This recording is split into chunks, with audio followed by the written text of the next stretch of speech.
Nikahilah orang yang kamu sukai karena kekayaan, karena turunan, karena cantik tampan, karena agama. Kalian ambil yang paling baik agamanya atau hidup kalian sengsara.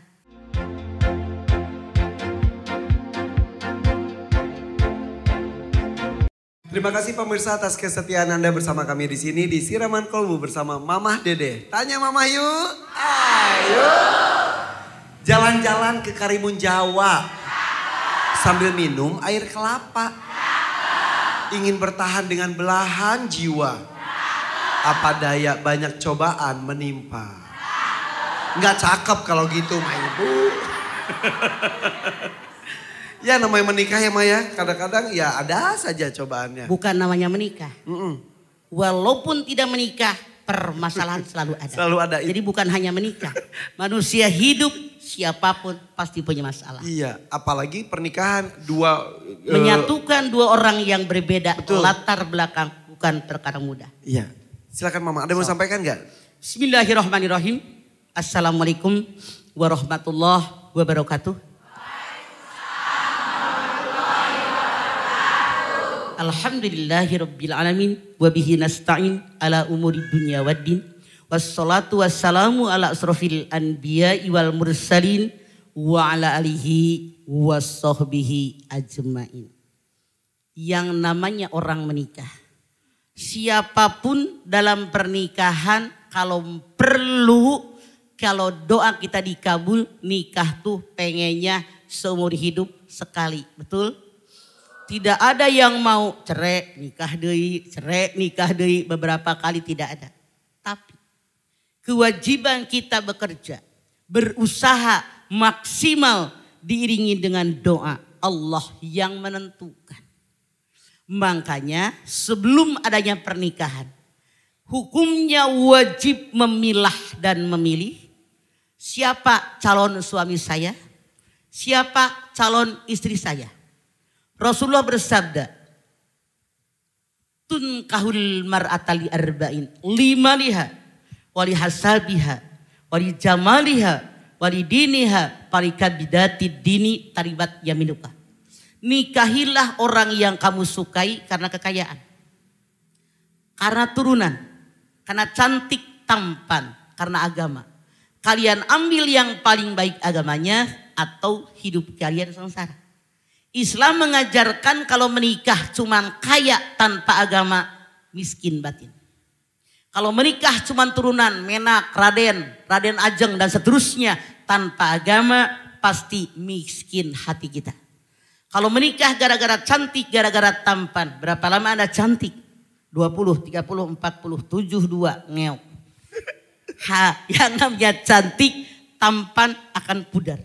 Tapi Islam mengajarkan cari calon suami, calon istri yang mengerti agama dan pengamalan agamanya baik. Ini yang modal utama dalam sebuah pernikahan.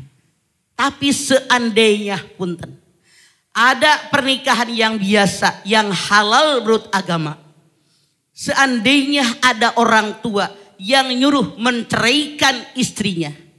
Orang tua yang nyuruh anak perempuan menceraikan suaminya, bagaimana sikap anak tadi? Kita kalau punya masalah dalam rumah tangga, jangan suka lapor sama orang tua. Siapapun orang tua sayang dengan anaknya, betul apa betul? Jangan lapor nih, suami saya begini-begini, udah masih ada mama, tenang. Akhirnya anaknya pengen balik, emaknya tidak mengizinkan. Atau anak laki-laki masalah dengan istrinya. Tenang, ada mama, buang bini lo, ceraiin aja. Ada masalah dengan istri Anda, jangan ngomong sama orang tua. Lapor sama orang tua yang enak-enak, bukan yang tidak enak. Karena kita orang tua, baik anak kita laki-laki maupun anak kita perempuan pasti sangat menyayangi anaknya. Sehingga sampai kapanpun tetap kita orang tua ingin melindungi anak kita. Biar mereka bahagia, tidak menderita. Betul nggak? Kita lihat sekarang. Abdullah bin Umar, dia bercerita. Saya sangat mencintai istri saya. Ayah saya, Umar bin Khattab, memerintahkan saya menceraikan istri saya. Saya tolak. Lalu Umar ngadu kepada Rasulullah SAW bahwa saya diperintahkan menceraikan istrinya. Saya sebagai anak tidak nurut. Saya dipanggil Rasul. Rasul bilang ceraikan istrimu. Kenapa? Umar orang yang hebat. Seorang yang mumpuni. Orang yang sangat mengerti agama. Pengamalan agamanya luar biasa. Makanya anak harus ngikut perintah orang tua. Karena disuruh bercerai, istrinya banyak melakukan kesalahan. Contoh, Nabi Ibrahim pergi ke rumah putranya Ismail. Ismail ya lagi tidak di rumah. Bilang sama suamimu, ganti nih pintu rumahnya. Ketika Ismail pulang, istrinya bilang, tadi ada tamu orang tua. Dia tidak mengenal mertuanya. Dia bilang, pesan dengan suamimu agar engkau mengganti pintu rumahmu. Ismail mengatakan, dia adalah ayahku. Mengganti pintu rumah itu artinya mengganti istri. Kenapa? Kelakuan istrinya tidak bisa menyambut mertuanya datang. Tidak menghormati mertuanya. Melakukan kelakuan buruk, makanya dia mengikuti perintah ayahnya. Punten, berbeda. Yang namanya kita manusia biasa. Agama juga gak seberapa tahu. Ibadah juga cuma seujung kuku. Masih banyak melakukan dosa dan kesalahan. Kalau ada orang tua dari pihak laki-laki maupun dari pihak perempuan menyuruh anaknya bercerai, para ulama mengatakan tidak boleh kalian menceraikannya. Kenapa? Karena memang Rasul mengatakan pintu surga yang paling luas pintu birrul walidain, bakti sama orang tua. Ridallah fi ridal walidain, suhtullah fi suhtil walidain. Ridhonya Allah di atas ridha orang tua, murkanya Allah di atas murka orang tua. Orang tua yang mana dulu? Banyak orang tua yang egois. Ah, dia mah kurang cocok sama mama, ceraiin. Jangan. Yang berdosa sama orang tua kalau kita menyalahi aturan agama. Tapi yang namanya masalah istri, urusan kalian, anak laki-laki kita. Kalian yang milih istri kalian. Kalian bertanggung jawab dunia sampai akhirat.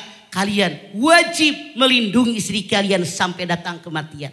Kecuali kalau kalian punya istri menyebalkan, gak sholat, gak pakai kudungan, dinasehatin bolak-balik gak denger, tidak tahu etika, tidak tahu adab, gak pernah pergi ngaji, berpuluh kali nasehatin,